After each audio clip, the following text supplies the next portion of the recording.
Welcome to Tweener Madness, the high-stakes startup showdown where 8 promising companies go head-to-head for a $25,000 investment prize from the Triangle Tweener Fund. But before the competition kicks off, let's meet the people making the tough calls, the judges.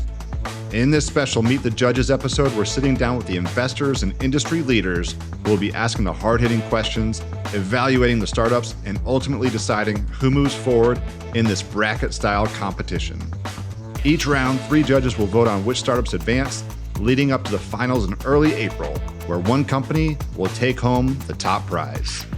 From the judges, you'll hear about their backgrounds, what they look for in a winning startup, and maybe even get a little inside scoop on their decision-making process.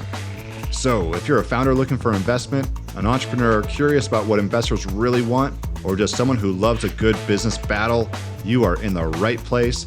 Let's meet the judges. Here's your host, Scot Wingo. Appreciate you joining us today, and thanks for being a judge on our exciting Tweener Madness contest. Always happy to pitch in and help out, Scott, and I love what you're doing with the Tweener Madness. Thanks.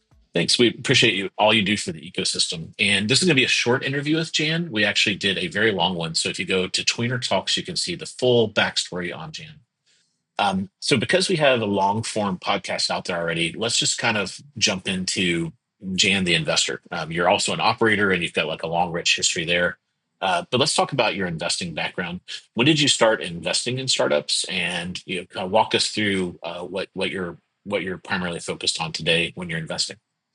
I started investing in startups and early stage companies in 2008.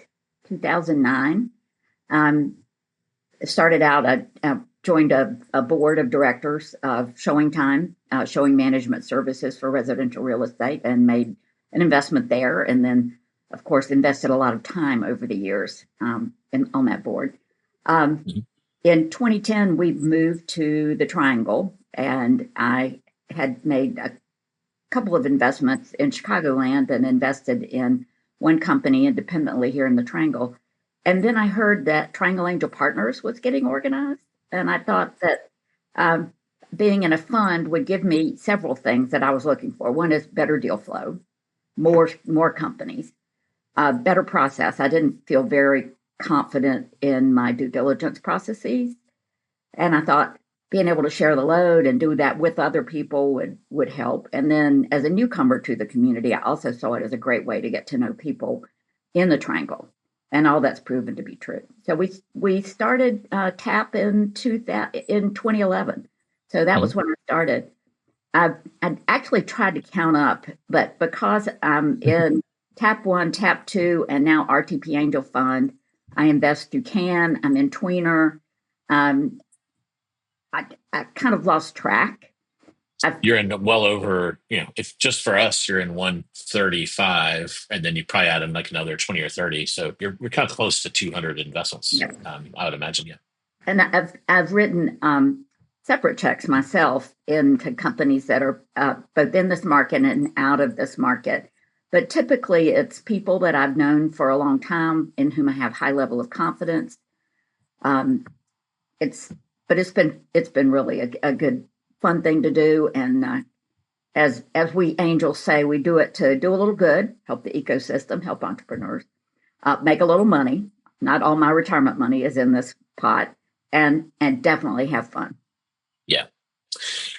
Yeah. And then, so, you're primarily representing RTP Angel Fund in this contest, even though you're in a lot of, you've got your fingers in a lot of pies.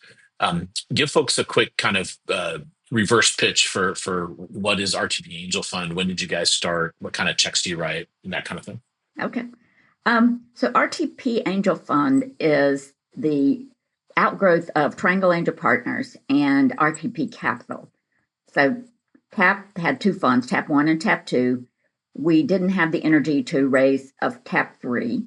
RTP Capital was a network, so each individual made his or her own decision. And the RTPC people wanted to raise a new fund.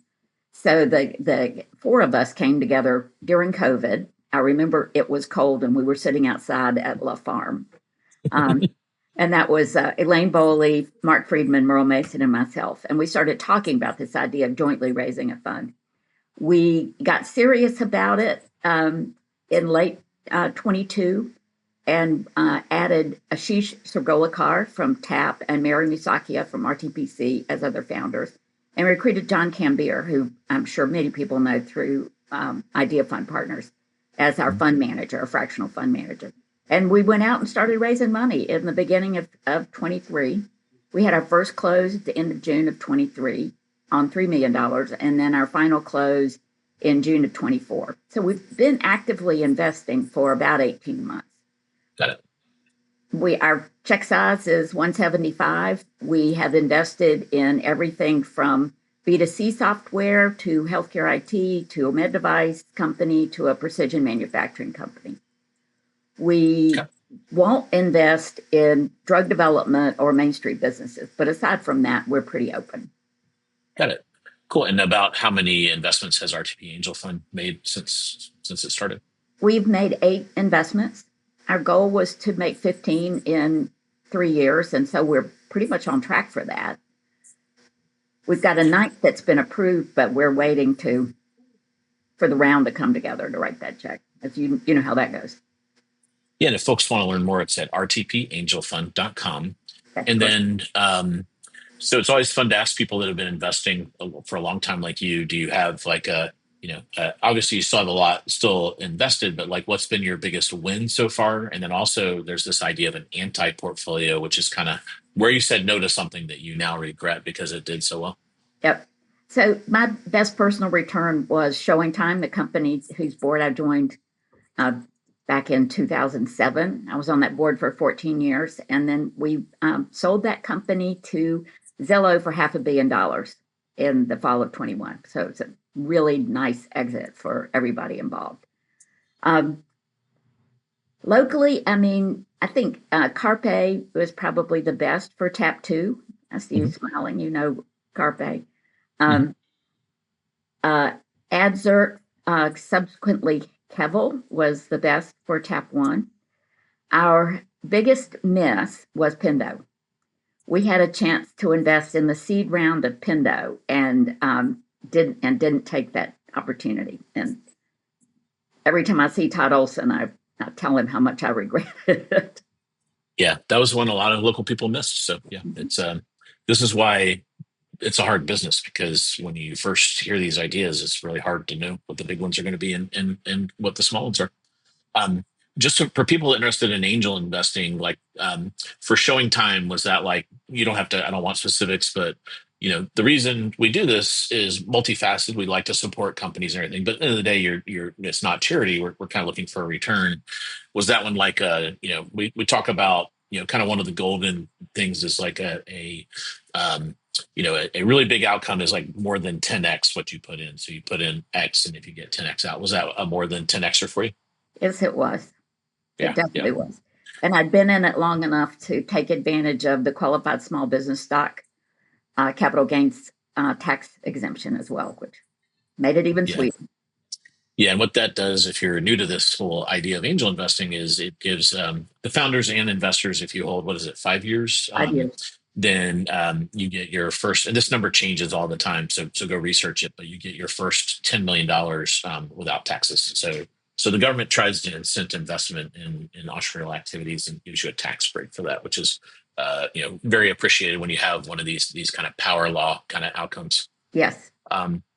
Awesome. So do you have any advice for the folks that are going to be applying for and ultimately pitching? You've probably seen, I don't know how many pitches you've seen, but what's your Jan's advice for people pitching?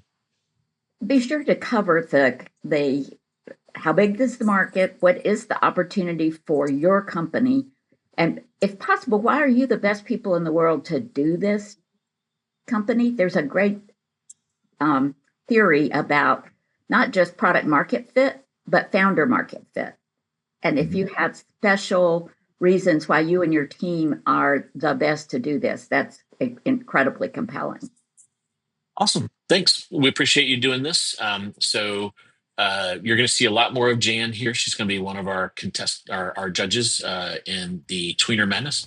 Jan, we look forward to seeing it. You've got a trip between now and then, so you have a good trip, but we'll see you when you get back. That sounds great. See you on March 5th, I think. Yep, absolutely. Thanks, Jan. Take care.